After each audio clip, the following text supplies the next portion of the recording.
اردو ترجمہ پارہ نمبر 10۔ بسم اللہ الرحمن الرحیم۔ اور تم جان لو کہ جو بھی مالی فائدہ تم نے حاصل کیا ہے اس کا 5واں حصہ خمس ضرور اللہ، اس کے رسول اور رسول کے رشتہ داروں، یتیموں، غریبوں اور مسافروں کے لیے ہے، اگر تم اللہ پر ایمان رکھتے ہو اور اس پیغام پر بھی یقین رکھتے ہو جو ہم نے اپنے بندے پر فیصلے کے دن اتارا تھا، جس دن دونوں مسلمانوں اور کافروں کی فوجیں مقابل ہوئیں، اور اللہ تو ہر چیز پر پوری قدرت رکھنے والا ہے۔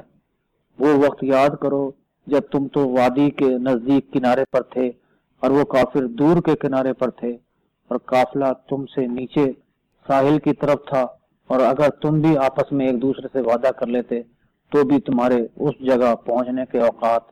مختلف ہو جاتے اور تم قافلے کو نہ پا سکتے، مگر اللہ کو تو اس بات کا پورا کرنا تھا جو ہونے والی تھی، تاکہ جو بھی ہلاک ہو وہ روشن دلیل حجت کے ساتھ ہلاک ہو، اور جسے زندہ رہنا ہے وہ بھی روشن دلیل کے ساتھ زندہ رہے، اور یقیناً اللہ سننے والا اور بڑا جاننے والا ہے۔ اور وہ وقت بھی یاد کرو جب اللہ آپ صلی اللہ علیہ وسلم کے خواب میں ان کی تعداد کم دکھا رہا تھا، اور اگر وہ آپ صلی اللہ علیہ وسلم کو ان کی تعداد زیادہ دکھا دیتا تو تم لوگ ضرور سست ہو کر ہمت ہار جاتے اور لڑائی کے معاملے میں جھگڑا شروع کر دیتے، لیکن اللہ نے تمہیں اس سے بچا لیا، یقیناً وہ سینوں کے اندر کی حالت کا حال خوب جانتا ہے۔ اور یاد کرو کہ جب تم ایک دوسرے کے مقابلے پر آئے تو خدا دشمنوں کی تعداد کو تمہاری نگاہوں میں کر کے دکھا رہا تھا اور تمہیں ان کی نگاہوں میں تھوڑا کر کے دکھا رہا تھا، تاکہ اللہ اس بات کو پورا کر دے جو وہ کرنے والا تھا، اور آخرکار سارے کے سارے معاملات فیصلے کے لیے اللہ ہی کی طرف لوٹائے جاتے ہیں۔ اے ایمان لانے والو، جب بھی کسی گروہ سے جنگ میں تمہارا مقابلہ ہو تو ثابت قدم رہا کرو اور اللہ کو بہت یاد کیا کرو، تاکہ تم ہر طرح کی بھرپور اور مکمل کامیابی اور بہتری حاصل کر لو، اور اللہ اور اس کے رسول کی اطاعت کرو اور آپس میں ایک دوسرے سے جھگڑا نہ کرو، ورنہ تمہارے اندر کمزوری اور سستی پیدا ہو جائے گی اور تمہاری ہوا اکھڑ جائے گی، یعنی تمہاری شان و شوکت اور روب داو ختم ہو جائے گا۔ اس لیے صبر و برداشت سے کام لیا کرو، حقیقتاً خدا صبر کرنے والوں کے ساتھ ہے۔ اور تم ان لوگوں کی طرح سے نہ ہو جاؤ جو اپنے گھروں سے اتراتے اکڑتے لوگوں کو اپنی شان و شوکت دکھانے کے لیے نکلے، اس حال میں کہ وہ لوگوں کو اللہ کے راستے سے روکتے ہیں، حالانکہ وہ جو کچھ بھی کر رہے ہیں اللہ اس پر اچھی طرح سے حاوی ہے، یعنی وہ اللہ کی گرفت سے کسی طرح سے باہر نہیں ہے۔ اور جب شیطان نے ان کے سامنے ان کے برے کاموں کو بنا سجا کر اچھا اور خوبصورت بنا دیا اور ان کو یہ پٹی پڑا دی کہ آج تو کوئی بھی تم پر غالب نہیں آ سکتا، کیونکہ میں تمہارا ساتھی، مددگار اور حمایتی ہوں، مگر جب دونوں لشکروں کا آمنا سامنا ہوا تو وہ الٹے پاؤں پلٹ گیا اور کہنے لگا کہ میرا تم سے کوئی تعلق نہیں ہے، کیونکہ میں وہ کچھ دیکھ رہا ہوں جو تم نہیں دیکھتے، مجھے تو خدا سے ڈر لگ رہا ہے، کیونکہ خدا بڑی سخت سزا دینے والا ہے۔ اور وہ وقت یاد کرو جبکہ منافقین اور وہ سب کے سب لوگ جن کے دلوں میں بیماری ہے کہہ رہے تھے کہ ان مسلمانوں کو تو ان کے دین نے خبط اور دھوکے میں ڈال دیا ہے، حالانکہ جو کوئی بھی اللہ پر بھروسہ کرتا ہے تو یہ حقیقت ہے کہ اللہ زبردست طاقتور اور بالکل ٹھیک گہری مصلحتوں کے مطابق کام کرنے والا ہے۔ اور کاش تم اس حالت کو دیکھ سکتے جب فرشتے حق کا انکار کرنے والے کافروں کی روحیں قبض کر رہے ہوں اور ان کے چہروں اور کولوں پر چوٹیں مارتے جا رہے ہوں، یہ کہتے جاتے ہوں کہ لو اب آگ کی سزا کا جلانے والا مزہ چکھو،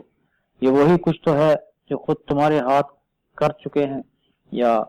یہ اسی کا بدلہ ہے جو تم خود تمہارے ہاتھوں نے آگے بھیجا ہے۔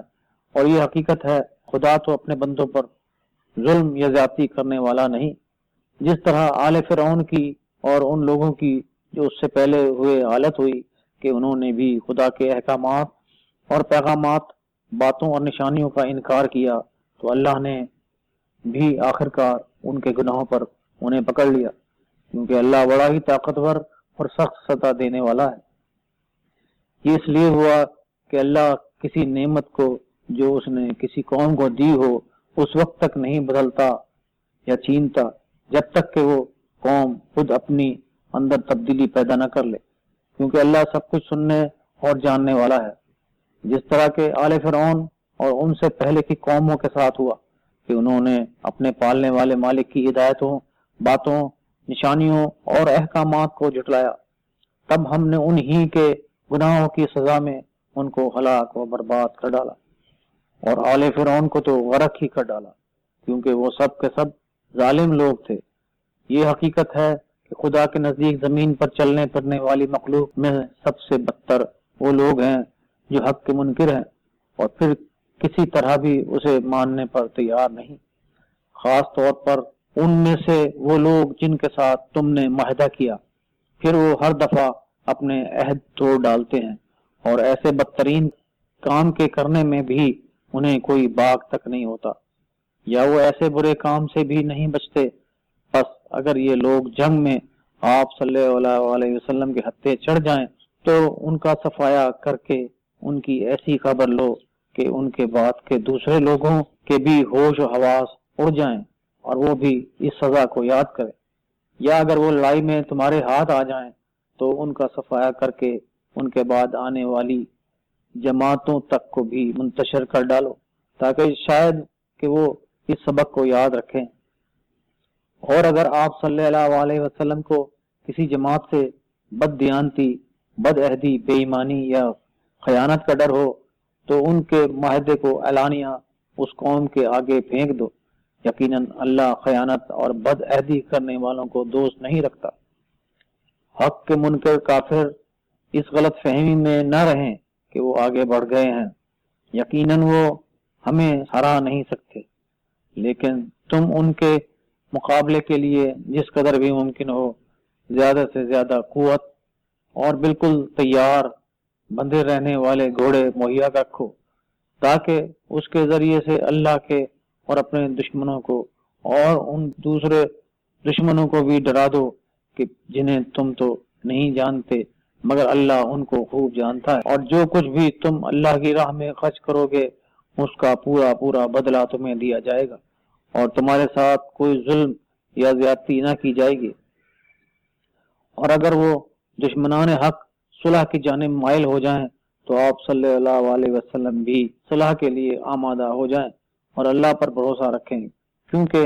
یہ حقیقت ہے کہ وہ سب کچھ سننے والا اور خوب خوب جاننے والا ہے۔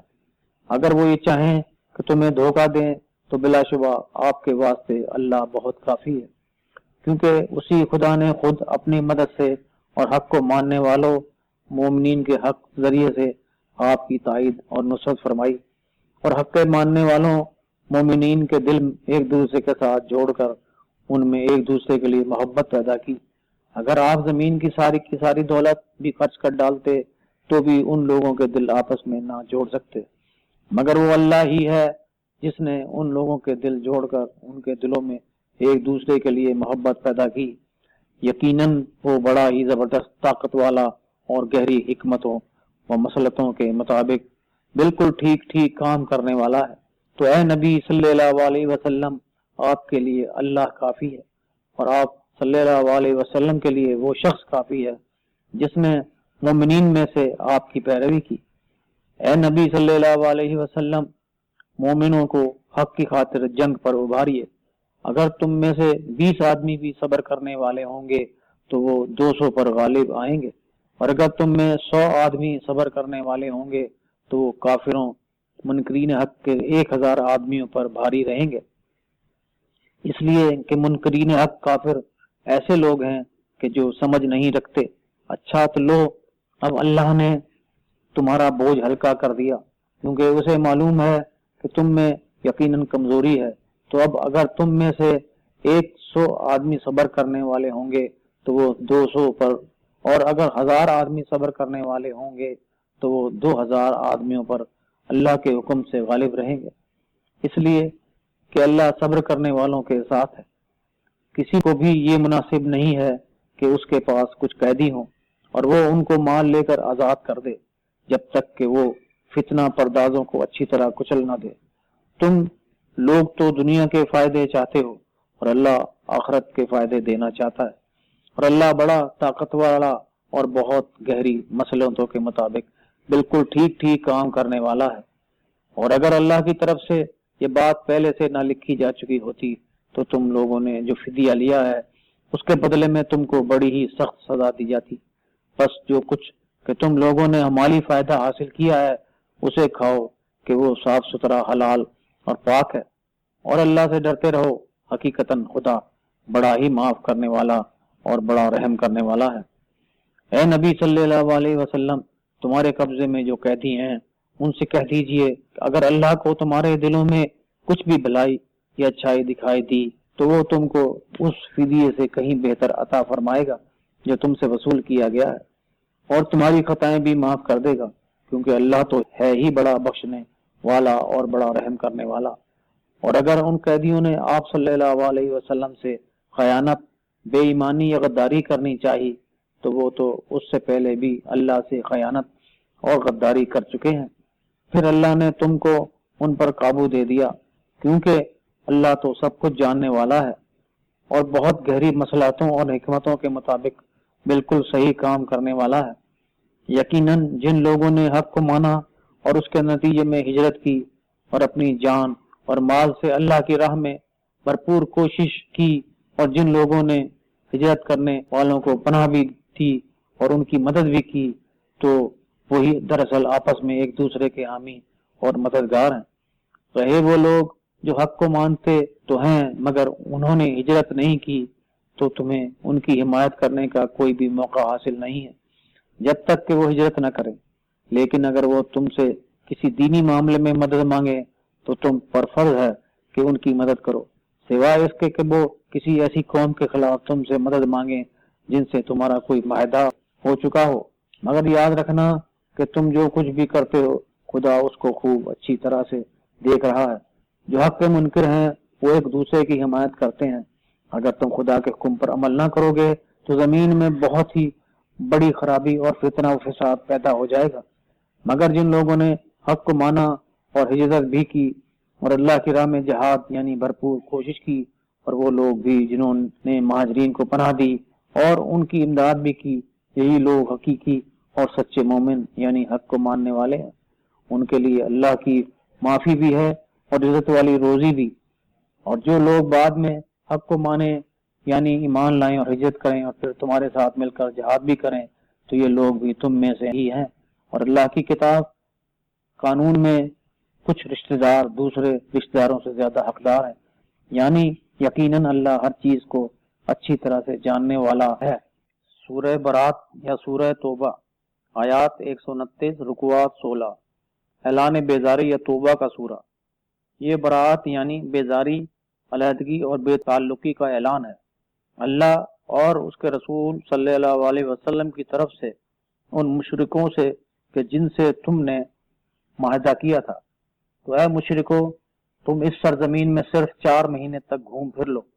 اور پھر اچھی طرح سے سمجھ لو کہ تم اللہ کو بے بس نہیں کر سکتے، اور یہ بھی سمجھ لو کہ اللہ حق کے منکروں کو ذلیل کرنے والا ہے۔ اور یہ اعلان ہے اللہ اور اس کے رسول کی طرف سے تمام لوگوں کے لیے سب سے بڑے حج کے دن کہ یقیناً اللہ اور اس کا رسول مشرکوں سے بیزار اور بری ذمہ ہے۔ پس اب بھی اگر تم لوگ توبہ کر لو تو یہ تمہارے ہی لیے بہتر ہے، لیکن اگر تم نے حق سے منہ کو پھیرا تو پھر خوب اچھی طرح سے سمجھ لو کہ تم اللہ کو بے بس نہیں کر سکتے، اور حق کے منکروں کافروں کو بڑی ہی سخت تکلیف دینے والی سزا کی خوشخبری بھی سنا دو، سوائے ان مشرکوں کے جن سے تم نے معاہدہ کر لیا ہو، پھر انہوں نے تمہارے ساتھ کیے ہوئے اس اپنے معاہدے کو پورا کرنے میں کسی بھی قسم کی کوئی کمی نہ کی ہو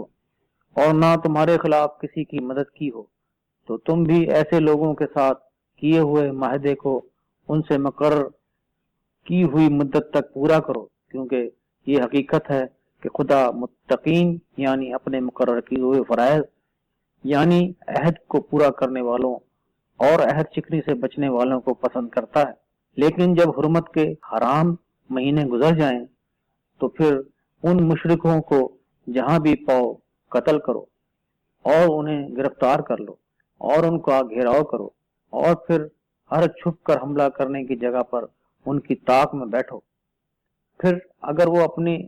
بے ایمانیوں اور بدماشیوں سے توبہ کر لیں اور نماز کی پابندی اختیار کریں اور زکوٰۃ بھی ادا کریں تو پھر ان کا راستہ چھوڑ دو، کیونکہ یہ حقیقت ہے کہ خدا بڑا ہی بخشنے والا اور بڑا رحم کرنے والا ہے۔ اور اگر مشرکوں میں سے کوئی ایک شخص آپ سے اللہ کا کلام سننے کے لیے آپ کی پناہ مانگے تو اسے پناہ دے دیجیے تاکہ وہ اللہ کا کلام سن لے، پھر اسے اس کے اطمینان کی جگہ تک پہنچا دیجیے۔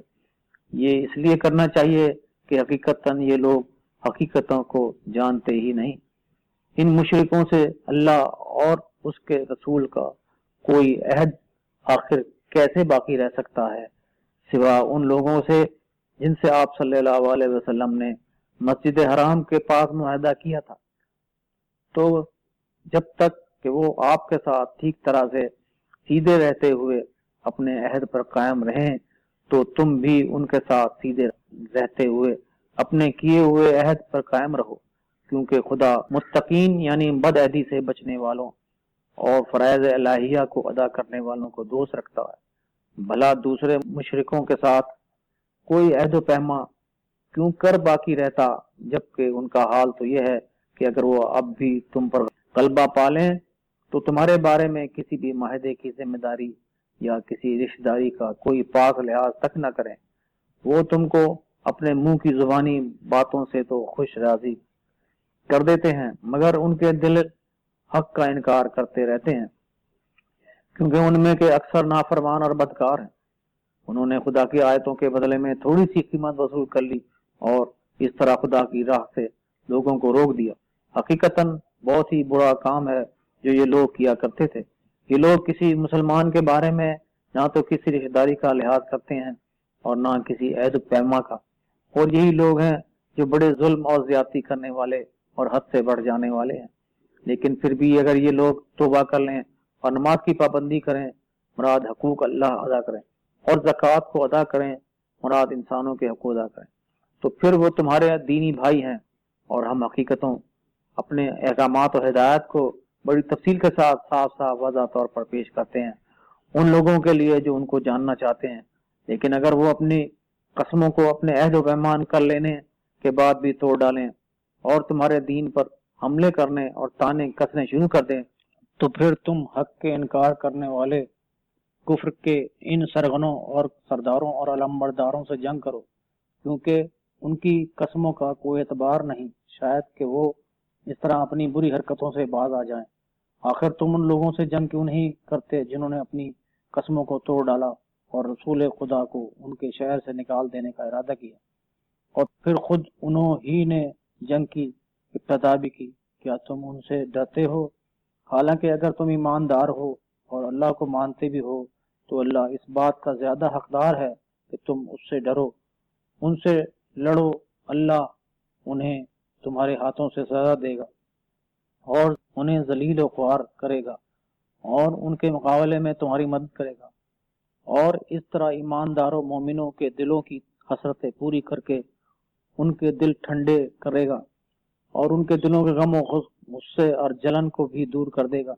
کیونکہ اللہ جس پر بھی چاہتا ہے اپنی رحمتوں، معافیوں اور بخششوں کے ساتھ توجہ فرماتا ہے،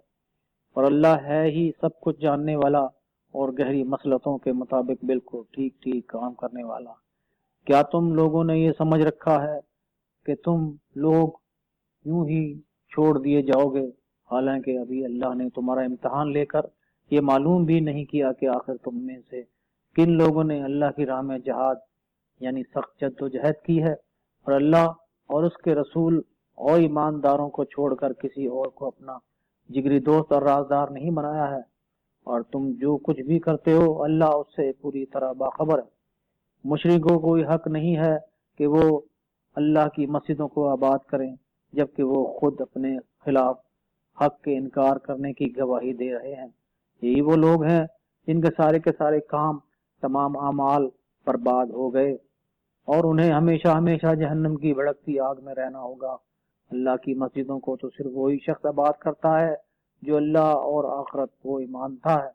نماز کی پابندی کرتا ہے اور زکوٰۃ ادا کرتا ہے اور اللہ کے سوا کسی سے نہیں ڈرتا، بس انہیں سے یہ توقع ہے کہ وہ ہدایت کو قبول کر کے سیدھی راہ چلنے والوں میں شامل ہو جائیں۔ کیا تم لوگوں نے حاجیوں کو پانی پلانے اور مسجد حرام کی مجاوری کرنے اور اس کو آباد رکھنے کو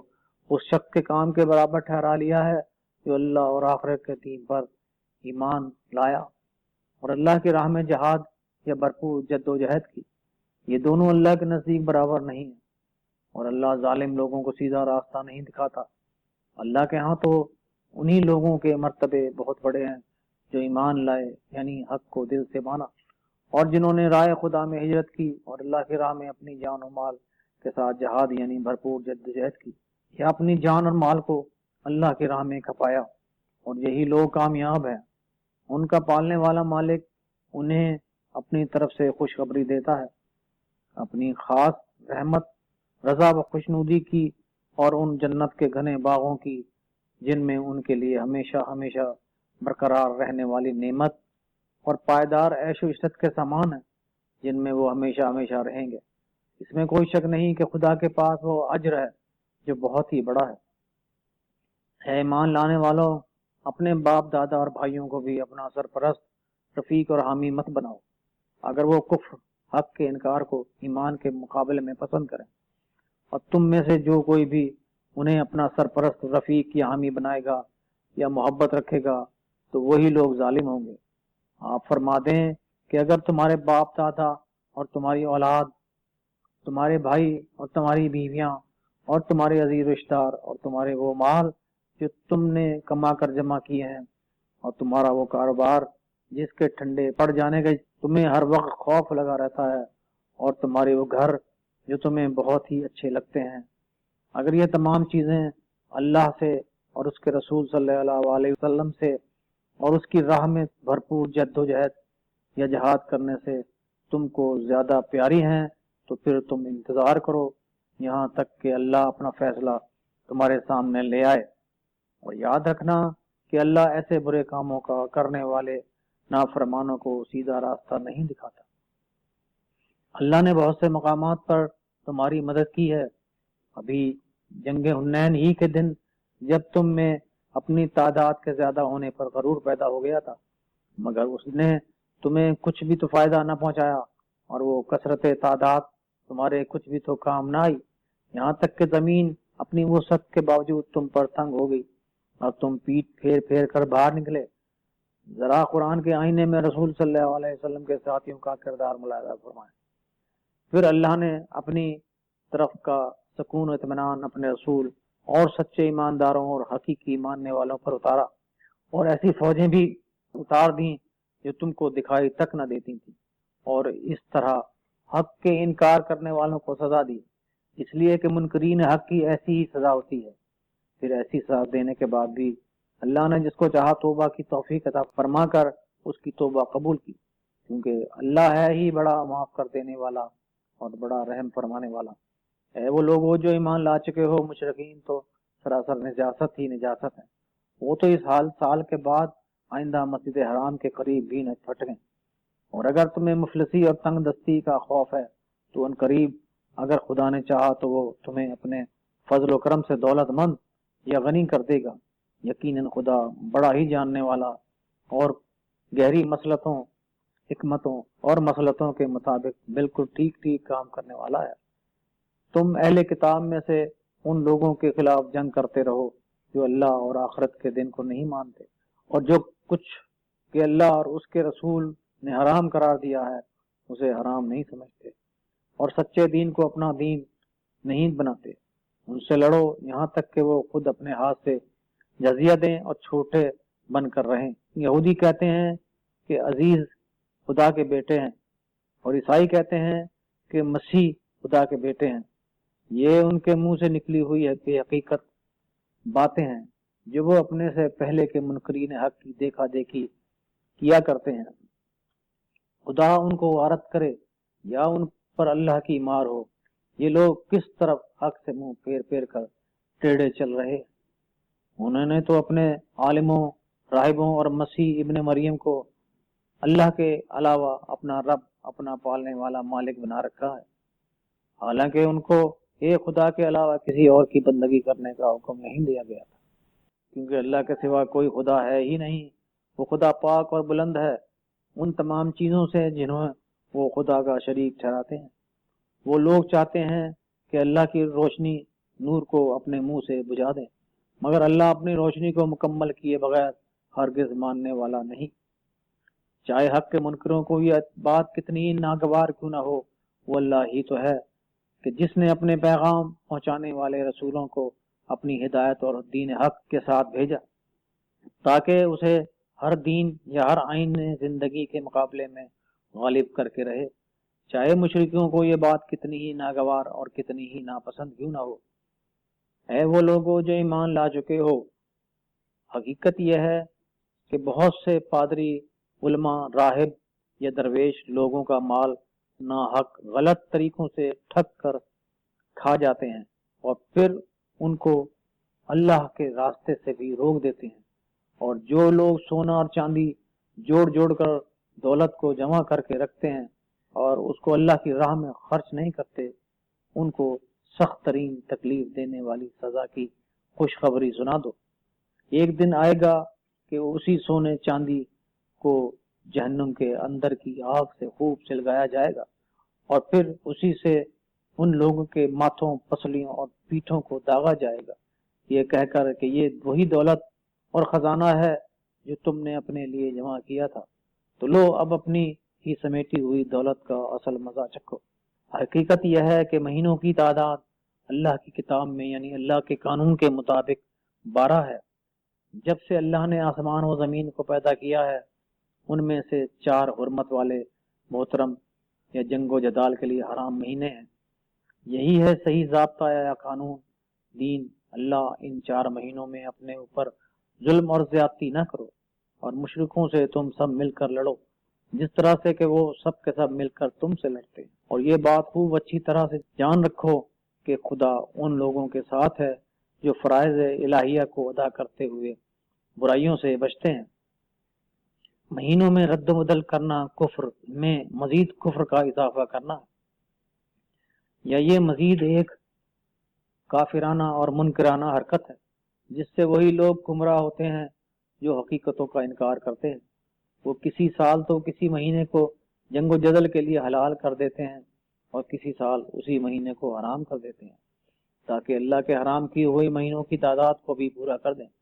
اور اللہ کا حرام کیا ہوا مہینہ جنگ و جدل کے لیے حلال بھی کر لیں۔ ان کے برے کام ان کے لیے خوبصورت اور اچھے بنا دیے گئے ہیں، یعنی ان کو ان کے برے کام بہت اچھے لگتے ہیں، اور اللہ منکرین حق کو منزل مقصود تک نہیں پہنچایا کرتا۔ اے وہ لوگوں جو ایمان لا چکے ہو، آخر تمہیں کیا ہو گیا ہے کہ جب بھی تم سے اللہ کی راہ میں نکلنے کو کہا گیا تو تم زمین سے چپک کر رہ گئے؟ کیا تم نے آخرت کے بدلے میں اس فانی دنیا کی زندگی کو پسند کر لیا ہے؟ تو نہیں ہے اس دنیا کی زندگی کا سامان اور فائدہ آخرت کے مقابلے میں مگر بہت ہی کم، یعنی دنیا کی زندگی کا ساز و سامان آخرت کے مقابلے میں بہت ہی کم ہے۔ اگر تم اللہ کی راہ میں نہ نکلو گے تو تمہیں بڑی ہی سخت تکلیف دینے والی سزا دے گا، اور تمہاری جگہ کسی اور گروہ کو حق کی خدمت کے لیے کھڑا کر دے گا، اور تم خدا کا کچھ بھی نہ بگاڑ سکو گے، کیونکہ اللہ تو ہر چیز پر پوری قدرت رکھنے والا ہے۔ اگر تم نے اس نبی کی مدد نہ کی تو کیا ہوا؟ اللہ نے خود ان کی مدد کی اس وقت جب کافروں نے ان کو نکال دیا تھا، جب وہ صرف 2 میں کے 1 تھے، جب وہ دونوں غار میں تھے، اور جب وہ اپنے ساتھی سے فرما رہے تھے کہ غم نہ کر، یقیناً اللہ ہمارے ساتھ ہے۔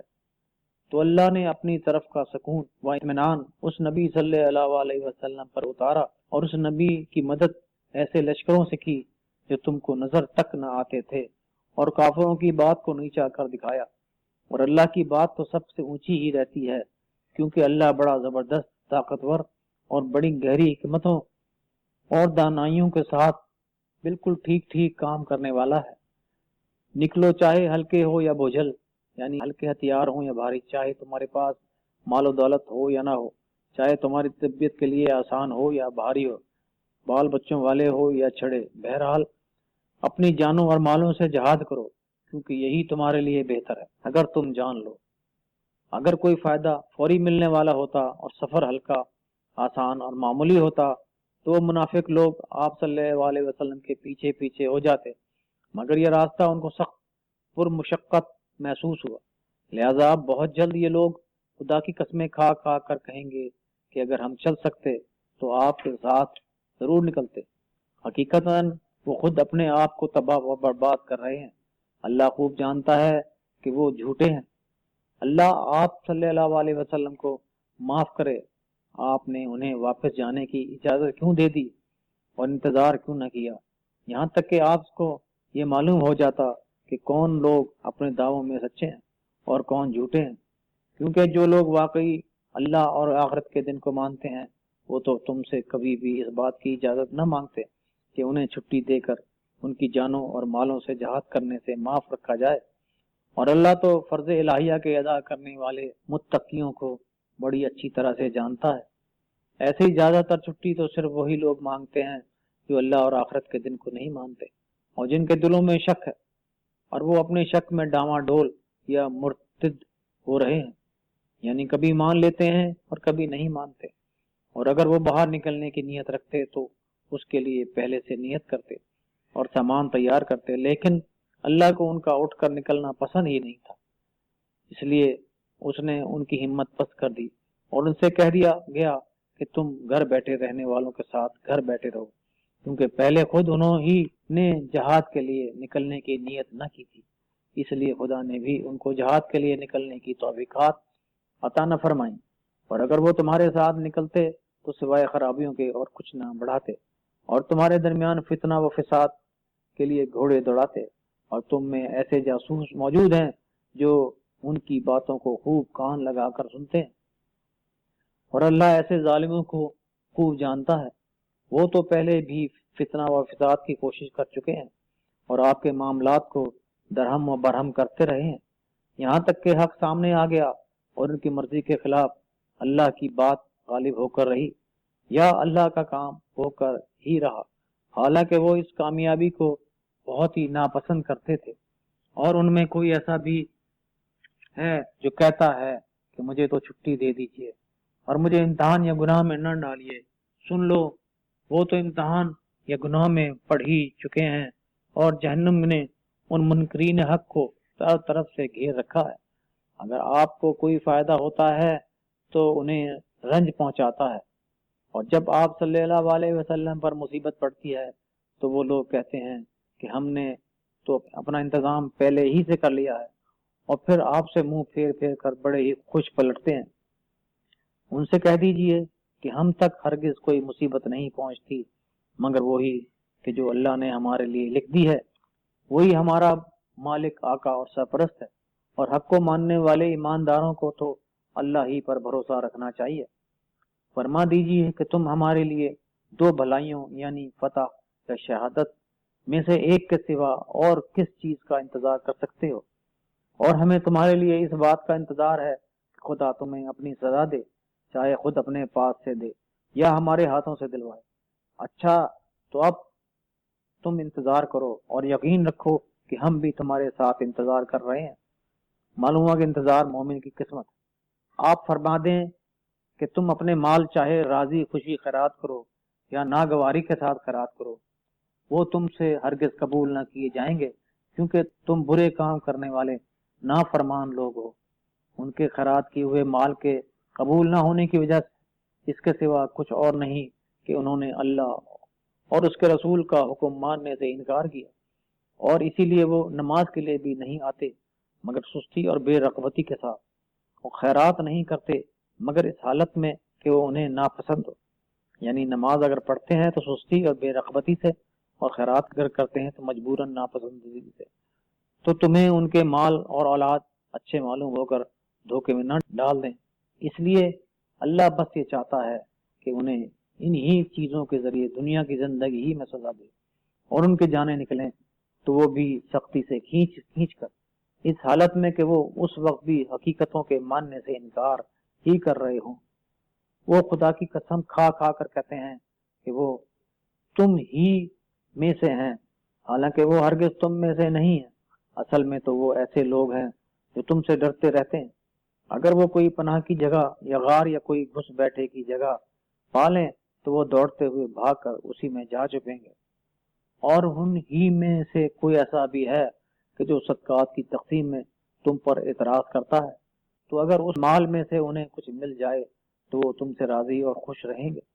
اور اگر اس میں سے کچھ نہ دیا گیا تو وہ ایک دم اسی وقت ناراض ہو کر بگڑنے لگتے ہیں۔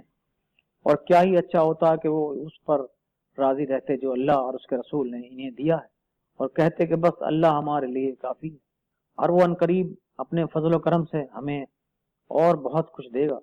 اور اس کا رسول بھی بہت کچھ عطا فرمائے گا، کیونکہ ہم تو اللہ ہی سے لو لگائے اسی پر نظر جمائے ہوئے ہیں۔ یہ صدقات اور زکوٰۃ کا مال تو حقیقتاً فقیروں، غریبوں اور مسکینوں کے لیے ہے، اور ان لوگوں کے لیے ہے جو زکوٰۃ کا کام کرتے ہیں، اور غیر مسلموں یا نو مسلموں کی تالیف قلوب، یعنی ان کے دل جیت کر ان کی دشمنی کو ٹھنڈا کر کے ان کی ہمدردی کرنے اور ان کی امداد کر کے ان کی حالت کو درست کرنے کے لیے ہے۔ نیز غلاموں کنیزوں کی گردنوں کو غلامی سے چھڑانے اور قرض داروں کے قرضے ادا کرنے اور خدا کی راہ میں خرچ کرنے اور مسافروں کی امداد کے لیے ہے۔ یہ ایک فریضہ ہے اللہ کی طرف سے مقرر کیا ہوا، اور اللہ سب کچھ جاننے والا، گہری حکمتوں اور مسلطوں کے مطابق بالکل ٹھیک ٹھیک کام کرنے والا ہے۔ اور ان میں کچھ لوگ ایسے بھی ہیں جو اللہ کے رسول کو دکھ دیتے ہیں اور کہتے ہیں کہ یہ شخص صرف کان ہی کان ہے، یعنی ہر شخص کی بات کو سنتے رہتے ہیں اور چپ رہتے ہیں۔ آپ کہیے کہ وہ تمہاری ہی بھلائی کے لیے ایسے ہیں، وہ اللہ کو بھی مانتے ہیں اور مسلمانوں کی باتوں پر بھی یقین کر لیتے ہیں، کیونکہ وہ ان لوگوں کے لیے جو تم میں ایماندار ہیں سرتاپا رحمت ہی رحمت ہے۔ اور جو لوگ خدا اور اس کے رسول کو دکھ دے کر تکلیف پہنچاتے ہیں تو ان کے لیے سخت تکلیف دینے والی سزا ہے۔ وہ تمہارے سامنے تو اللہ کی قسمیں کھاتے ہیں تاکہ تمہیں خوش کر دیں، حالانکہ اللہ اور اس کا رسول اس بات کے کہیں زیادہ حقدار ہیں کہ وہ ان کو خوش کریں اگر وہ واقعی ان کو مانتے ہیں۔ کیا ان کو معلوم نہیں کہ جو بھی اللہ اور اس کے رسول کی مخالفت کرے گا تو لازمی طور پر اس کے لیے جہنم کی آگ ہوگی، جس میں وہ ہمیشہ ہمیشہ رہے گا، اور یہ بہت ہی بری ذلت اور رسوائی ہے۔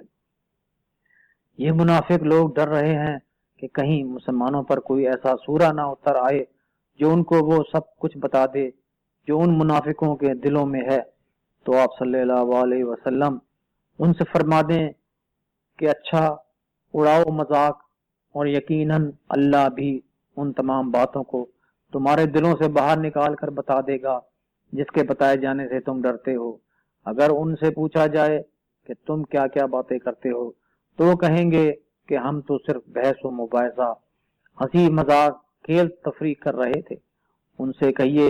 اچھا تو تم اللہ اور اس کی باتوں، نشانیوں، احکامات اور اس کے رسول کے ساتھ ہنسی مذاق کر رہے تھے۔ اب بہانے نہ بناؤ، حقیقتاً تم مسلمان ہو جانے کے بعد کافر ہو چکے ہو۔ اگر ہم نے تم میں سے ایک گروہ کو جس نے سچے دل سے توبہ کر لی معاف بھی کر دیا تو دوسرے گروہ کو جو آخری وقت تک اپنے نفاق اور مخالفت پر قائم رہا ضرور سزا دے کر رہیں گے، کیونکہ وہ لوگ مجرم تھے۔ منافق مرد اور منافق عورتیں سب ایک دوسرے سے ملتے جلتے ہیں، یعنی سب کے سب ایک ہی جیسے ہیں۔ وہ سب برائی کی ترغیب دیتے ہیں اور اچھائی سے روکتے ہیں، اور اپنے ہاتھوں کو نیک خیرات سے بند رکھتے ہیں، کیونکہ وہ اللہ کو بھول گئے تو اللہ نے بھی انہیں بھلا دیا۔ یہ حقیقت ہے کہ یہ منافق لوگ بڑے ہی نافرمان اور بدکار ہیں، اسی لیے اللہ نے ان کو منافق مردوں، عورتوں اور کافروں کے لیے جہنم کی آگ کا وعدہ کر لیا، جس میں وہ ہمیشہ ہمیشہ رہیں گے۔ وہی آگ ان کے لیے کافی بھی ہے اور موضوع بھی، اور اللہ نے ان پر لعنت یعنی اللہ کی خاص رحمت سے دور کر دیا ہے، اور ان کے لیے ہمیشہ قائم رہنے والی سزا ہے۔ انہی لوگوں کی طرح جو تم سے پہلے تم سے زیادہ طاقتور بھی تھے اور مال اور اولاد بھی تم سے کہیں زیادہ رکھتے تھے، بس انہوں نے دنیا میں اپنے حصے کے مزے لوٹ لیے،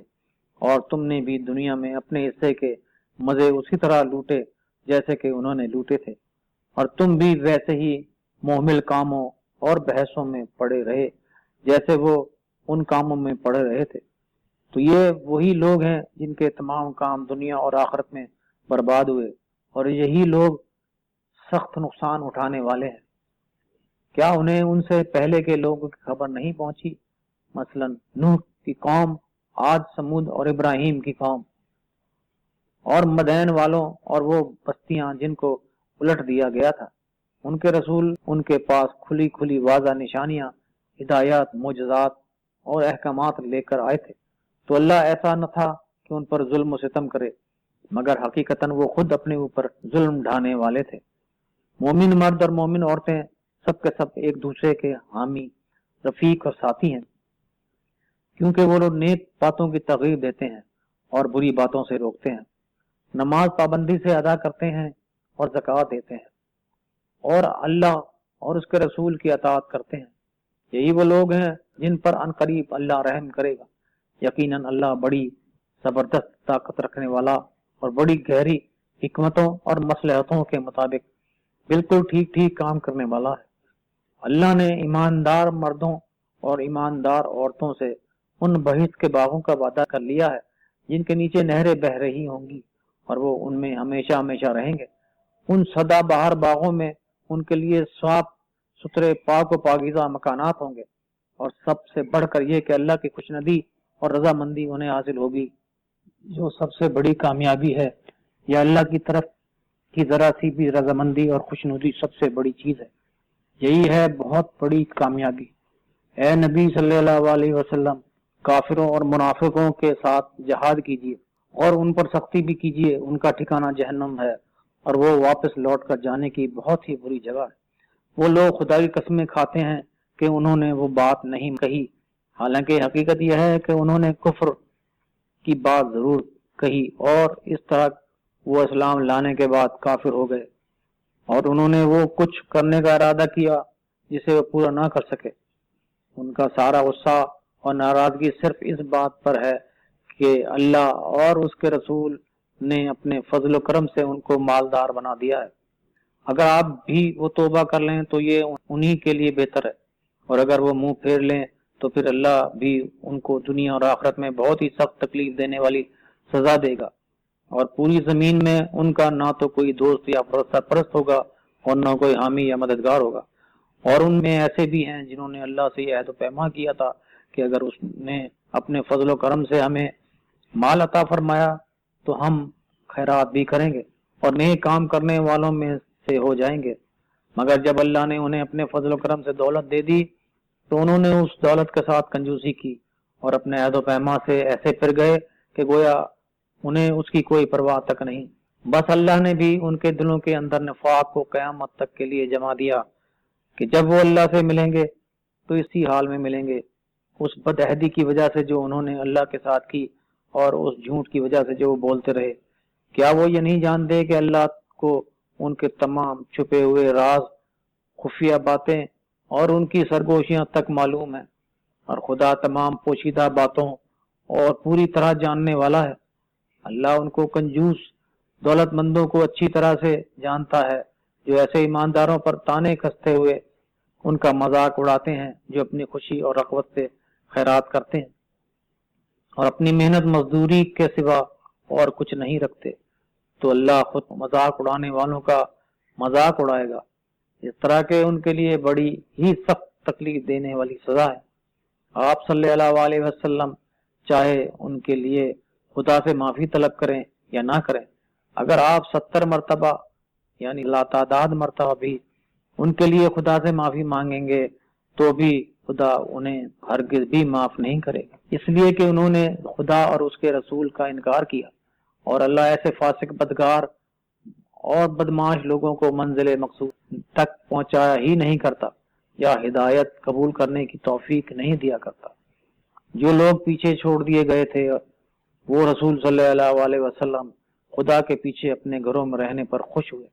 کیونکہ انہیں یہ بات پسند نہ تھی کہ وہ اپنے مال اور جان کے ذریعے سے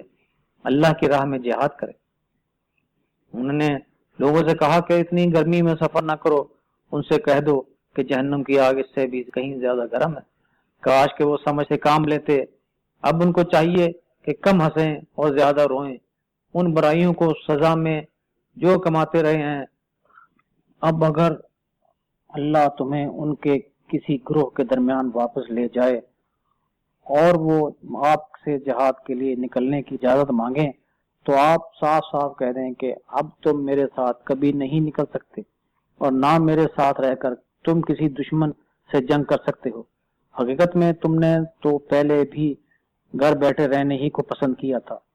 تو اب پیچھے رہ جانے والوں کے ساتھ اپنے گھر بیٹھے رہو، اور اگر ان میں سے کوئی مر جائے تو اس کی نماز جنازہ بھی ہرگز نہ پڑھنا اور نہ کبھی اس کی قبر پر کھڑے ہونا، کیونکہ ان لوگوں نے اللہ اور اس کے رسول کا کفر کیا ہے، یعنی ان کے حکم کو ماننے سے انکار کیا ہے، اور وہ اس حالت میں مرے ہیں کہ وہ برے کام کرنے والے فاسق تھے۔ اور ان کے مال و اولاد کی کثرت کہیں تم کو حیران کر کے دھوکے میں نہ ڈالے، کیونکہ اللہ نے تو یہ طے کر لیا ہے کہ ان کو اس دنیا ہی میں ان کے مال اور اولاد ہی کے ذریعے سزا دے گا،